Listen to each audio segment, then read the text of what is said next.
Oke guys, balik lagi bersama gua Michael Raja Terakhir dari Isekai di segmen Coffee Shop Talk.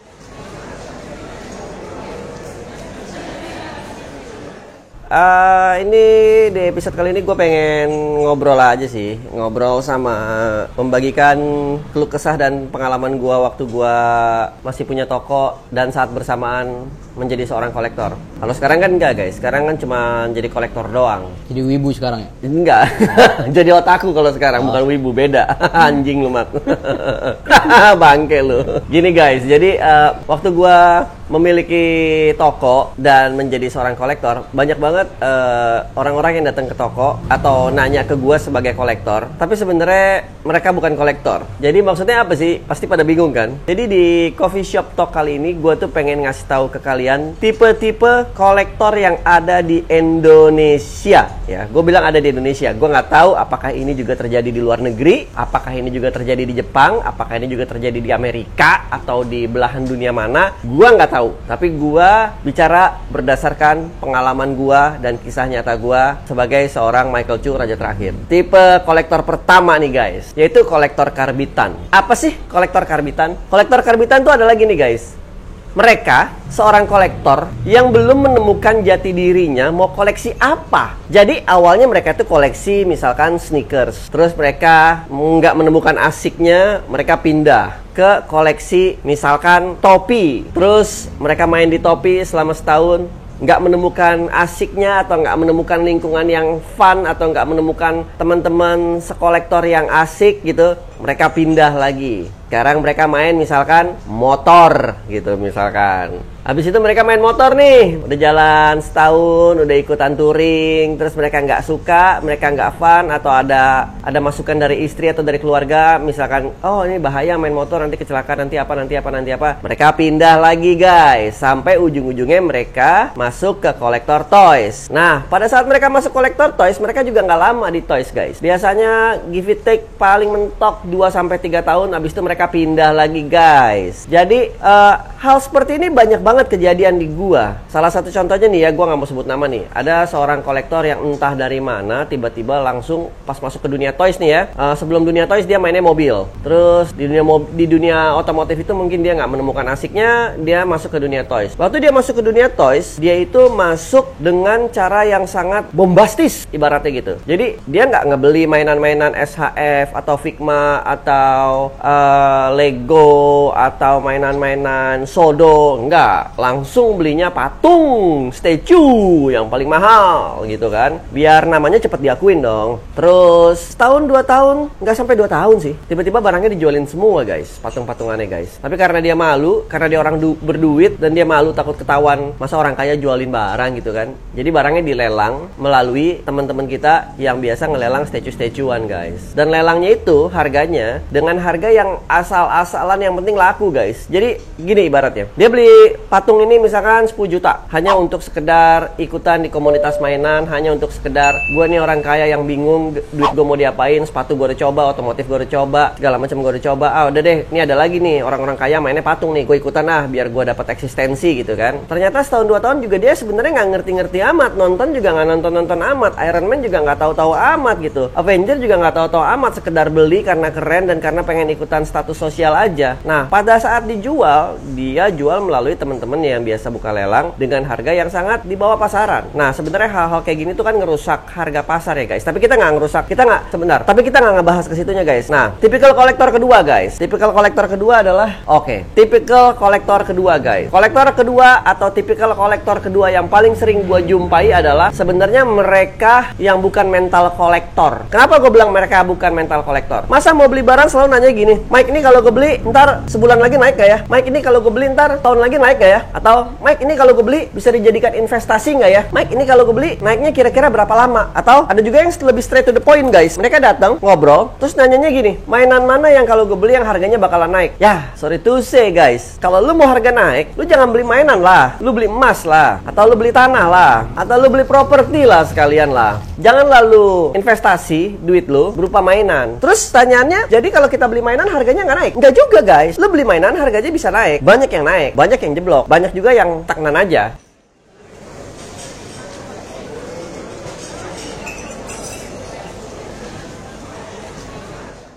stabil aja, banyak juga. Tapi kalau lu mau investasi, lu janganlah beli-beli mainan atau beli game atau lu beli barang-barang pop culture lainnya. Ada yang naik, sekali lagi ada. Saya minum dulu guys. Anjing, nggak dipakein gula lagi. Tadi sampai mana-mana ada mainan yang harganya naik. Ada banget, bahkan banyak. Tapi itu tidak bisa diprediksi. Lebih gampang memprediksi harga tanah dan harga emas itu lebih mudah untuk diprediksi. Kalau lu mau mainan, tanamkan di benak lu. Kalau lu mau beli pop culture stuff, toys, collectible stuff, tanamkan di benak lu suka barang ini, yang lu beli itu nilai memorabilianya, yang lu beli itu nilai kenangannya, kan lu mau jual lagi. Jadi menurut gua, kalau lu nanya, Mike, mana ya barang yang bakalan naik kalau dibeli? Mike, ini bakalan naik nggak? Ini bakalan turun nggak? Kalau rugi kira-kira berapa? Lu bukan mental kolektor, bro. Lu bukan mental toys enthusiast, lu mental pedagang, bro. Sorry, bro. Ini gue berani ngomong gini sekarang karena gue udah nggak punya toko ya guys. Kalau gue sih punya toko, gue agak-agak takut orang. Takut juga. Enggak, bukan takut. Takutnya mereka sensi ya kan. Karena kan gue berdiri di dua kaki, punya toko dan sebagai kolektor. Kalau sekarang kan enggak. Sekarang gue kan hanya sebagai kolektor. Gue langsung ngomong nih to the point. Baik lu terima kasih. Lu nggak terima, ya udah, nggak masalah juga. Tipikal kolektor ketiga nih guys. Tipikal kolektor ketiga menurut gue adalah kolektor banyak nanya tapi kagak beli. Jadi ada teman-teman gua gitu ya yang nanya-nanya terus, Mike, ini beli jangan ya, ini beli jangan ya, ini beli jangan ya. Bukan masalah naik harga atau tidak, bukan. Masalahnya memang dia pengen beli tapi dia ragu beli atau jangan, beli atau jangan, beli atau jangan. Jadi nanya mulu, setiap ketemu nanya, tiap ada di grup nanya, tiap ketemu di event nanya, tiap ketemu di misalkan nggak sengaja ketemu di mana nanya. Akhirnya gue yang nanya. Jadi udah dibeli belum? Nah ujung-ujungnya kan belum dibeli juga tuh. Nah sampai akhirnya barangnya udah habis, udah sold out, baru dia nyesel. Atau misalkan barangnya udah habis di mana-mana, udah nggak ada, udah keluar tipe barunya, tipe yang ada perbaikan, tipe yang renewal, tapi dia nggak beli juga guys. Dia nanya lagi, beli jangan, beli jangan, beli jangan. Sebenarnya anak ini kolektor, tapi entah gimana caranya, entah gimana apa yang ada di benakan dan pikirannya dia gitu ya, kok mengambil keputusan susah amat. Kalau gua nih guys, kalau gua lebih baik menyesal membeli daripada menyesal tidak bisa membeli. Kalau gua, jadi terlepas dari sebuah mainan itu sudah sempurna atau belum sempurna, atau akan renewal, atau akan reissue atau tidak, kalau ada di depan mata dan harganya masuk akal, gua pasti beli. Syaratnya cuma itu, ada di depan mata dan harganya masuk akal. Masuk akal itu artinya luas ya guys ya, izin dari istri, harganya nggak ngerusak cash flow yang sekarang lagi ada, dan di depan mata kita lagi mau ngapain, cicilan-cicilan apa misalkan, dan sudah dapat restu pastinya dari anak, istri, keluarga, orang tua, segala macam ya. Gue nggak tahu status kalian ya guys. Kalau lu kebanyakan mikir, ujung-ujungnya barangnya nggak ada, habis guys, terus reissue. Mending kalau reissue, mending kalau renewal. Kalau kagak, lu bakalan pusing sendiri. Yang ada lu beli di second hand atau di tempat lain, harganya udah malah lebih mahal dan naik guys. Bakalan repot di lu.